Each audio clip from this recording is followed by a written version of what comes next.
Welcome to the Deep Dive. Today we are strapping in for, I think, one of the most fascinating contradictions in, modern corporate entertainment history. It really is. For months, we have just been swimming in this flood of data points, and they're showing us two completely different pictures of the same giant company, Disney. That's absolutely right. On one hand, you have all this evidence pointing toward a really profound and persistent streaming stagnation. I'm talking specifically about Disney Plus View. Right.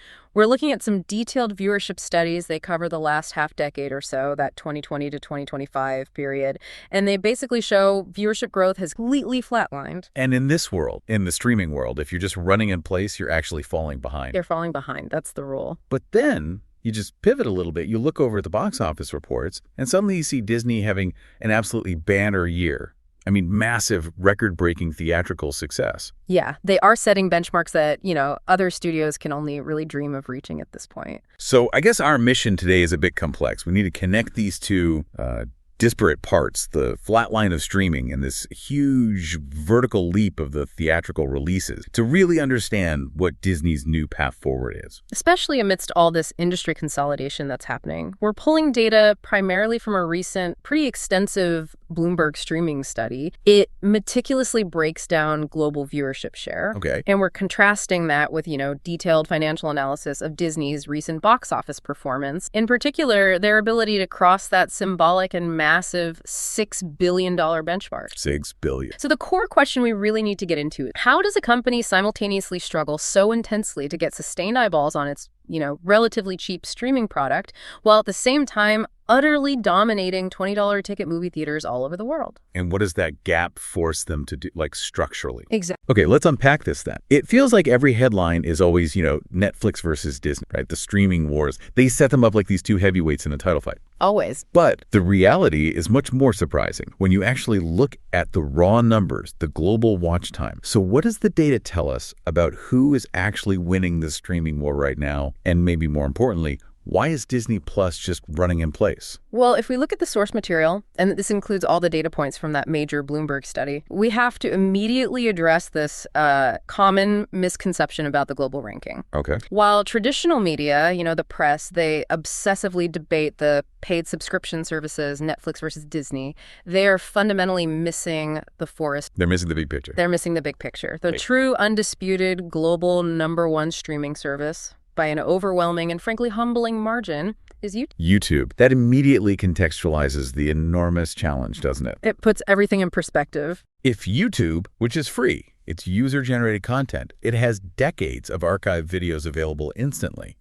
If that's the true benchmark for viewership, then every traditional studio trying to launch a premium, walled garden service is playing catch-up from this almost impossible deficit. They are all, and the source notes this, they are all being bit in the dust by YouTube's sheer ubiquity and volume. It's a different scale. Right. So when we narrow it down, when we talk about the paid subscription services, what did you call them? SVOD? Yeah, SVOD, subscription video on demand. So within that space, the hierarchy shifts. That's where Netflix. Exactly. Netflix remains the close second to YouTube in overall viewership share. And then in that #3 spot, that's where we find Disney. And sitting, I guess, precariously in fourth place is a service that is, it's actively dissolving, HBO Max. It is. I mean, the sources are already openly discussing the assumption that HBO Max is just slated to be absorbed by Netflix if all this consolidation continues. And that point about HBO Max is so crucial because it highlights the trajectory of the whole industry, not just one performance. It's a trend line. It is. The implication of this relentless consolidation is really clear. Options for you, for the viewer,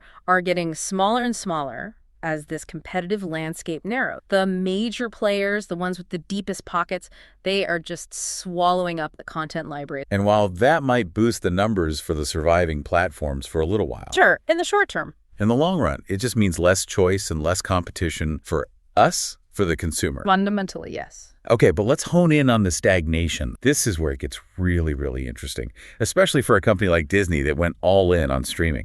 I mean, they had an undeniably successful launch back in 2019. They did. No one can take that away. But this Bloomberg study has specific findings about their viewership growth, or maybe the distinct, measurable lack of it, across these 3 pivotal years, 2021 to 2023. This isn't just a minor lull, is it? No, it's a sustained plateau. We can map that trajectory very, very clearly using their percentage share of total TV viewership. So, in 2021, Disney Plus held 4.6%. Okay, 4.6. It saw a modest bump in 2022, as they continued their global expansion, released some big originals. It reached 5.2%. Right, so there's some growth, a little over 0.5%. A little.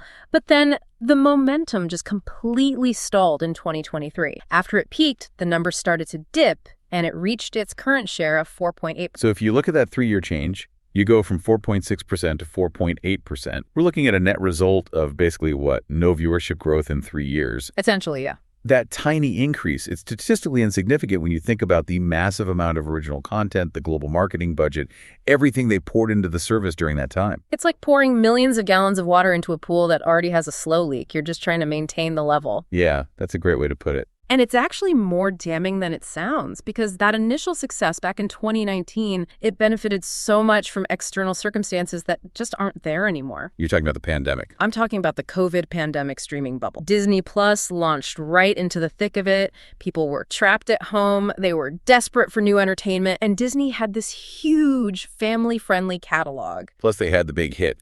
They had The Mandalorian. They had their signature original hit in The Mandalorian. That success was really an exception born of necessity, not some new rule for streaming. And the data now clearly shows that bubble has definitively burst, and it's left them right back where they started. So if Disney is stagnant, how are the other big players doing? I mean, let's contrast Disney Plus's flat trajectory with its main rivals just over that same period to really get a sense of the gap they're facing. Okay, so over that period where Disney Plus moved less than half a percentage point, Netflix just proved its enduring structural dominance. What were their numbers? Netflix jumped significantly from a 6.6% viewership share to an 8.2% share. Wow. That's huge. That's sustained growth in what's already a mature market. It's massive, and it proves that their strategy of content, volume, and repeatability is still incredibly effective. And what about Amazon Prime Video? They always feel like the dark horse in this race. Streaming isn't even their main business.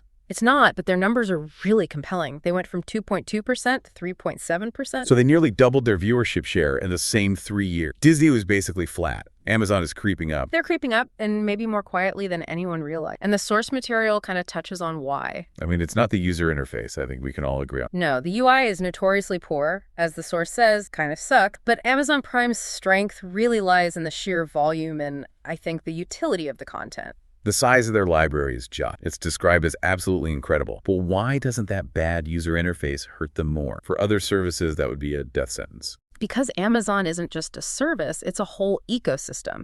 It's a massive digital storefront where you can buy individual movies, rent episodes, subscribe to niche channels. Right, it's all integrated. And you can access a library that just dwarfs almost everyone else's. So even if the viewing experience is clunky, the options are limitless. And it's all bundled with Prime benefits like free shipping. So the content volume just overcomes the UI friction. It does, because the user already feels committed to that whole Prime ecosystem. The source material explicitly mentions people keeping it as their only paid service just because of that mass utility. That utility is key. Disney Plus is, a purely entertainment-based walled garden. Amazon is this integrated logistical and content behemoth. It's apples to oranges in terms of corporate structure, for sure, but the watch time is measured on the same scale. Right. And while we're talking about structure, we should also briefly note the rise of the free streamers, as part of this shifting landscape. Like Tubi and the Roku channel. Exactly. They're starting to capture significant attention, mostly by using older, beloved television shows to draw in viewers who are just tired of all the rising subscription costs. And this really touches on user experience again and how sensitive viewers are to any kind of friction. The source material gives a perfect, really relatable anecdote about the Roku channel. Right. It used to be great for watching classic free shows. Perfect. But then they integrated that paid service, Howdy, for what, like $2.99 a month? And it just ruined the experience. Yes. The specific complaint is that when you scroll through the main Roku channel now, you constantly pass options that cost money. You have to stop, figure out which ones are free, which ones need the Howdy micro subscription. It's just enough of a hassle. It's just enough friction. That minor inconvenience of constantly hitting a paywall when you were expecting a purely free experience, that's enough to drive viewers away. It just highlights how acutely sensitive users are to this stuff. So, to kind of sum up this first part, Disney Plus is stuck. It's near 5% viewership. It failed to capitalize on its initial hype. Meanwhile, its main competitors, Netflix and Amazon, are successfully converting viewers into massive, sustained watch time. Right. Which suggests that Disney's very expensive new content strategy just isn't delivering the viewing hours they desperately need. And that leads us to the next really important question. Why aren't there massive movie hits generating that sustained subscriber success? This is really the critical data point that separates the winners from the losers in the long-term streaming war. The initial success of Disney Plus part, as we said, was fueled by shows like The Mandalorian and absolutely by their huge movie library. Classics like The Simpsons and, of course, the animated movie phenomenon Moana. Moana is the perfect poster child for Disney Plus's movie strength. Yeah. It's still the most watched movie on any streaming service according to the data we looked at. It's incredible. In fact, Disney actually dominates the entire top 10 list of streamed movies. They hold, 7 of those spots. So logic would dictate this should translate into streaming dominance, right? Huge movies, huge brand, huge library. Logic, however, runs headfirst into the measurable metric of our viewing habit. The critical distinction that dictates streaming success is that the total number of hours we spend watching movies is just significantly, structurally lower than the total hours we spend watching television. A movie is a 2-hour event. Yep. A TV show is an endless commitment. That's it, exactly. Okay, so let's put that into perspective, using Moana's incredible number. That film racked up an astonishing 37.7 billion hours watched. If you heard that statistic in a boardroom, you would assume total success. You would. But when you put the 37.7 billion hours up against the top streaming TV shows, it suddenly looked, quite small. Really? Yeah. That massive number is only more than the bottom 3 entries of the top 10 streamed shows. And more importantly, it is completely dwarfed by the top 3 shows. This tells us something absolutely crucial. Even the single most heatable, beloved movie in any library is no match for the cumulative hours generated by just a few high-performing The math just favors. And who owns those high-performing, high-volume television series, at least in the original content space? That would be Netflix. And it's a complete, unassailable lead in original program. If we review the top 3 most streamed original shows globally, they are all Netflix properties. What are they? You've got the prestige drama Ozark, the genre blockbuster Stranger Things, and then the ubiquitous reality TV hit Love is Blind. That is a fascinating combination. You've got prestige drama, you've got this huge sci-fi blockbuster, and then reality TV. It suggests Netflix has really mastered content that appeals across all these demographics. And drives that crucial binge-watch fear. They have cracked the code for creating new, repeatable content. And here's the most damning fact for Disney Plus Go Vet, and it ties right back to our talk about The Mandalorian. This is the real killer statistic. All 10 of the most watched original streaming shows globally belong to Netflix. A complete definitive. So even a huge IP, a fan favorite like The Mandalorian, the flagship show that literally launched the service, it doesn't even crack that list. Not even close. This demonstrates a deep structural failure on Disney's part to translate its vast resources and its famous IP into sustained, high-volume, original viewing habits that can compete with what Netflix is putting out. Which brings us to a really compelling piece of speculation that the source material discusses, the padding theory, right? Yeah. Regarding episode length. Yeah. If streaming success is measured mostly in hours watched, and movies are inherently short, maybe the platforms are just artificially extending their TD shows to pump up those hours. This theory revolves around the belief that streaming shows intentionally create these long episodes. See them stretching to an hour, sometimes an hour and a half, not because the story needs it, but specifically to inflate that watch time metric for Wall shareholders. The argument is that you could easily bring in a skilled, traditional network editor to tighten up that story, streamline the narrative, make it a much crisper 45 minutes. But they choose not to. They choose not to. Why?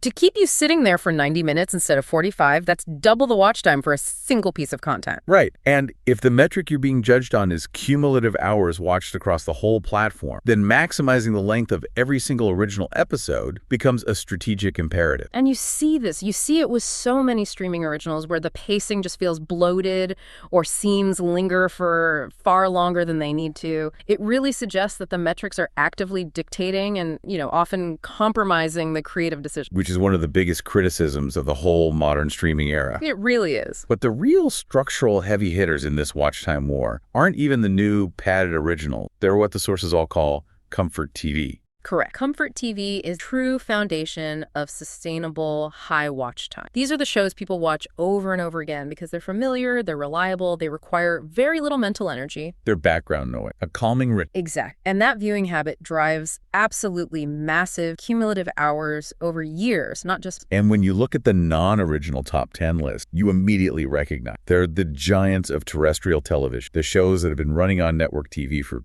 decade. We're talking about the shows that just dominate traditional adult viewing habits. NCIS, Grey's Anatomy, Criminal Minds, Suit, and of course, The Office. These aren't new, expensive originals. Not at all. These are decades-old network shows with hundreds of episodes that people consistently return to. That behavior is so relatable. I mean, the source material uses the perfect anecdote.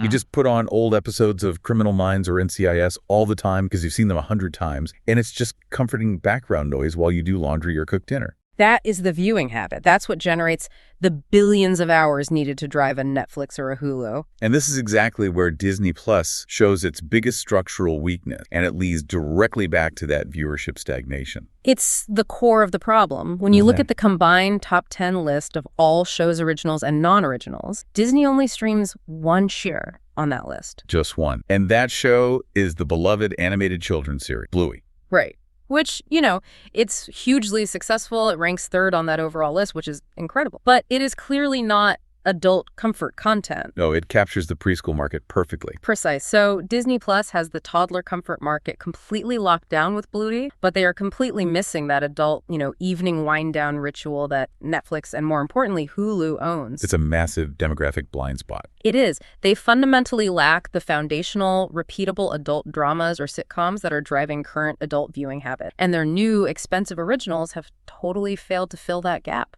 Which, I think, provides the perfect, immediate segue into the second half of Disney's strategy. If they can't win the streaming war with new original, they have to pivot back to what they do best. Box office dominant. While at the same time, consolidating the comfort content they need through an aggressive corporate merger. The contrast here is genuinely jarring. I mean, Disney is struggling to gain 2 points of market share on its streaming service, yet they just closed the year, achieving massive historic theatrical records. I mean, the source material confirms it. Disney was the only studio globally to hit that staggering $6 billion total box office mark this year. $6 billion, it's a huge number. And they weren't even leading for a while. They were playing catch up. Yeah. Warner Brothers was the first to hit the $4 billion benchmark, but then Disney just blew past everyone to hit 6. And that's a monumental achievement in this post-pandemic era where movie-going habits have just fundamentally changed. So this is historic. We need to contextualize it. We do. For a studio, crossing $6 billion is not an annual. It requires an almost perfect slate of blockbusters. And this is the 5th time Disney has crossed that. When were the others? They did it previously in 2019, 2018, 2017, and 2016. But what's really important is that this is the first time since COVID, the first time since 2019 that they've done it. And no other studio has done it. The source material notes that no other studio has managed to reach $6 billion. This is their territory, and they have absolutely... That success in the mid to late 2010s, that was fueled so heavily by the height of the Marvel Cinematic Universe, right? We're talking phase 2 and 3 films. Oh, absolutely. Captain America, Winter Soldier, the massive lead up to the Avengers film, those were cultural juggernauts that demanded you see them in a theater with a crowd. In that successful period, it really puts their recent struggle into sharp relief. Post-COVID, Disney went through a really difficult patch. They did, and it's largely attributed by the source material to what they just bluntly termed Phase 4 and 5 garbage Marvel. It is, but these were films that struggled significantly. They often failed to clear that critical $200 million domestic box office mark. So what was the issue there? Why the label garbage? What went wrong? Well, the source material attributes the failure to poor critical reception, sure, but more importantly to this kind of disjointed narrative focus after Phase 3 so perfectly Avenged film. The threads just felt disconnected. Completely. The stakes often seemed low or just internal, and the reliance on new, sometimes unfamiliar characters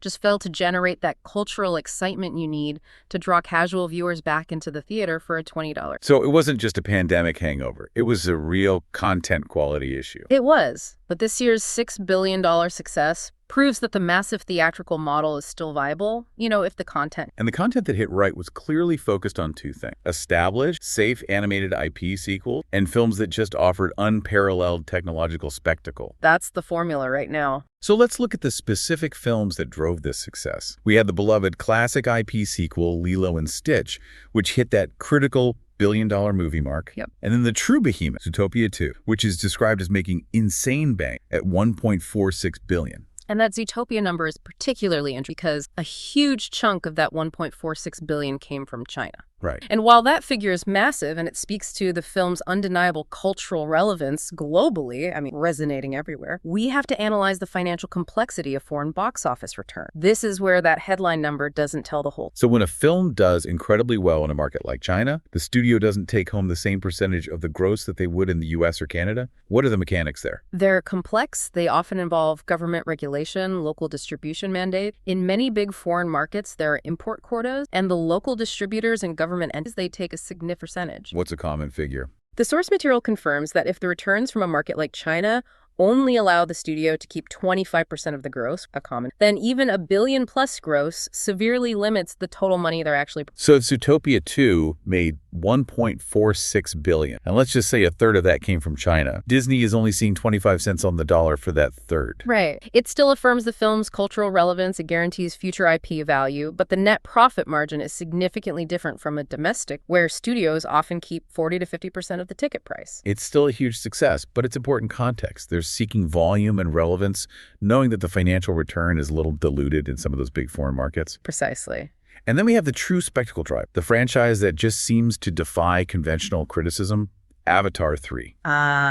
Yes. It's currently sitting at $851 million, despite having this eye-watering production budget of $400 million. It needs massive global returns just to break even after marketing. The Avatar success is a fascinating case study in non-narrative-driven box office. It just confirms the source's point about their. The source material notes that people just have to go back and see these films not because the story or the characters resonate, but purely because of the technological marvel that the production. It's the exception that proves the rule of spectacle, isn't it? It's the film that, despite the fact that you might not know anyone who actually likes it or can name a single character besides Jake Sully, right, people still feel compelled to see it on the biggest, most expensive screen possible. IMAX 3D, premium format, just for the physical, auditory, and visual experience. The box office revenue is driven entirely by that technological achievement and the repeat viewings based on that spectacle alone. So if we synthesize this whole section, the finding is really clear. Disney's primary path forward is to just double down on these big-budget theatrical releases that generate massive box office and cultural relevance. They have to create films that are undeniable must-see events, whether it's through beloved sequelized IP or just overwhelming technical achievement. And this theatrical focus, it serves another critical, almost psychological purpose. It's a distraction. The box office focus helps audiences forget about the flops. It's the necessary counterbalance. Yeah. If you have hits like Zootopia 2 hitting $1.46 billion and Avatar 3 approaching $1 billion, it really helps to minimize the visibility of high-profile, just like Snow White, which was just embroiled in controversy from the day it started production. And was ultimately an epic catastrophe. You bury the failures in the sheer volume and excitement. So the company is doubling down on massive theatrical spectacle, which they're clearly great at. But that still doesn't fix the fundamental stagnation problem on Disney Plus set. The theatrical pipeline takes a long time, and the service needs help now. Which is where the final and most aggressive piece of the strategy, industry consolidation via the complete integration of Hulu. Disney's streaming problem, as we established, is this critical lack of repeatable adult comfort content to compete with Netflix and the sheer volume. So their solution isn't creative, it's operational. It is. It's to take a proven service, Hulu, which owns so much of that foundational comfort content, and just forcibly integrate it into the Disney Plus experience to streamline costs and boost social viewing metrics. Disney had a majority stake in Hulu for a while, but they recently bought the remaining stake outright, and that paved the way. It did. And the source material details the final decisive step. They are ending the standalone. This is a massive shift for legacy subscribers. Fundamentally changes the American streaming landscape. It really does. The Hulu standalone app will cease to exist in January 2026. The Hulu content won't disappear, but instead of being its own platform, it will just become a permanent dedicated tab on the Disney Plus app. Which significantly impacts user access and account management. To access Hulu content in an app, you now have to have the Disney Plus with Hulu package. They're essentially eliminating the option to be just a Hulu subscriber who uses a dedicated app. The integration is absolute. And they're ending the option for old school Hulu subscribers to keep Disney Plus as a discounted add-on too. That's right. The integration forces a complete one-way shift. Account management, billing, tech support, it's all moving to the Disney Plus. This is a very deliberate, heavy-handed move designed to simplify the corporate structure. But it potentially complicates things for the user and forces this migration for people who are just loyal to Hulu. It does. So let's talk about the new bundle pricing that goes with this shift, because this is where the financial pressure really becomes visible to the consumer. The sources indicate the bundled packages Disney Plus with Hulu integrated will range from $12.99 a month to $19.99. And that's probably for the ad-supported tiers, right? The analysis suggests that, yes. The analyst in the source material speculates these are likely for the ad-supported packages because, $20 for both ad-free Disney Plus and Hulu would be an exceptionally good deal. So what does this aggressive, forced integration really mean for the company's financials and its long-term streaming? At its core, it's a deliberate attempt to streamline services, remove redundancies, and most importantly, save money in a time when production costs are under intense scrutiny. It's a classic corporate maneuver. It is. It's aimed at immediate cost savings. By collapsing two apps into one, Disney gets immediate savings on redundant infrastructure, things like data centers, separate engineering teams, separate marketing budgets. But strategically, how does it help their viewership problem? We said Disney Plus lacked that repeatable adult comfort content. And that's the true stroke of genius, if you want to call it that, behind the merger. By injecting Hulu's content, which crucially includes those highly streamed comfort TV giants like NCIS and Grey's Anatomy, directly into the Disney Plus app, they will help the numbers considerably. It's the quickest and cheapest way to solve their content depth. By far. If the metric Wall Street judges them on is hours watched, then suddenly injecting thousands of hours of highly repeatable comfort television into the Disney Plus ecosystem, that's going to inflate the platform's overall viewership hours. Almost certainly. It will reduce subscriber churn, and it will make their performance look much more competitive. But the analysis in the source material is pretty critical. It describes the strategy as smoke and mirrors. And just keeping up appearance. Yeah. It's not genuine, successful, new, original content. Disney Plus is using acquisition and consolidation to solve a content library deficit that their original show. They're borrowing the success of proven, decades-old shows and just repackaging it as a Disney Plus. That distinction is so critical. They are addressing a metric problem through corporate accounting and consolidation, not a creative problem, hit content. And this consolidation strategy, while it might be financially sound for Disney's balance, it reflects a much broader and, frankly, kind of concerning industry context. With serious implications for labor and creativity all across Hollywood. The source material touches on some significant issues just bubbling under the surface of the industry right now, especially as we head toward more contract negotiation. Yeah. What are the human consequences of merging two massive services like this? The source material is unequivocal on this point. Further consolidation, like the Hulu merger, means losing just thousands upon thousands of jobs within the industry. Wow. We're talking about massive layoffs across redundant departments, marketing teams that handle Hulu, finance departments, entire content acquisition staffs whose jobs were just to secure outside programming for Hulu. This is a ruthless simplification process. One that prioritizes financial efficiency over maintaining diverse employment.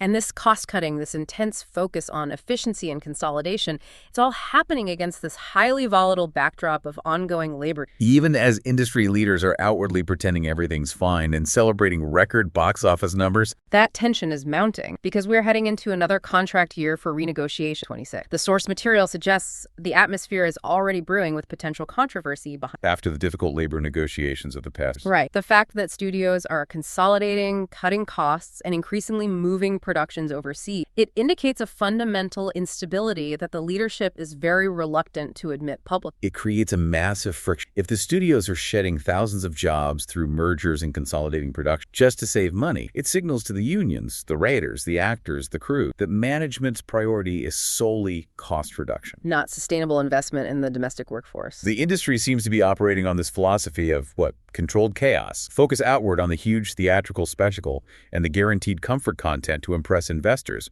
while you manage the internal corporate structure with extreme prejudice toward efficiency. That's a perfect way to put it. This external show of success is masking the internal instability that will inevitably resurface when those track. The lesson is that Disney is currently willing to sacrifice internal stability and creative risk for external financial metrics and big. So let's bring it all together. We've covered Disney's contradictory state in a lot of detail. On one side, Disney Plus viewership is completely stagnant, holding a 4.8% share with no major new original hits that are cracking that critical adult watch time top 10 list. And on the other side, their theatrical efforts are record-breaking. They're generating a massive $6 billion year, driven by huge sequels like Zootopia 2 and technological marvels like Avatar 3. And their solution to the streaming problem, it's not creative, it's a corporate power, massive consolidation. Folding Hulu and its crucial library of comfort television like NCIS and Grey's Anatomy into the Disney Plus app, this move is designed to instantly boost watch time metrics, reduce subscriber churn, and streamline massive operating costs ahead of that volatile 2026 contract year. So the ultimate takeaway from all this data is that the entertainment industry, and particularly Disney, is prioritizing big, safe bets. Absolutely. On streaming, that means focusing almost entirely on reliable, repeatable comfort TV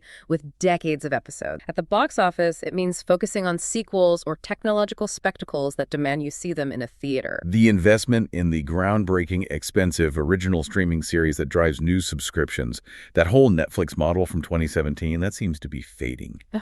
Fast. The lesson here is that cultural relevance is currently driven by either these massive, shared theatrical events that demand communal viewing or reliable, repeatable, deep libraries of proven content. The investment in new, expensive, original streaming content is just not generating the required watch time to sustain dominant titans like Amazon. Which forces studios to use corporate acquisitions to plug the content gaps left by their own failed originals. Yeah. So if the data shows that older, familiar content like NCIS and The Office is generating far more viewership hours than expensive new Disney Plus original, this raises a really important question for the future. Does the current streaming business model now depend almost entirely on acquiring massive libraries of proven, decades-old shows like what Disney just did with Hulu, rather than on investing in the next generation of risky, original content? And what does that fundamental shift mean for creativity, for job security, and for the willingness of these major companies to take genuine creative risks in the years to come? Something to mull over as you click on that Criminal Minds rewatch later tonight.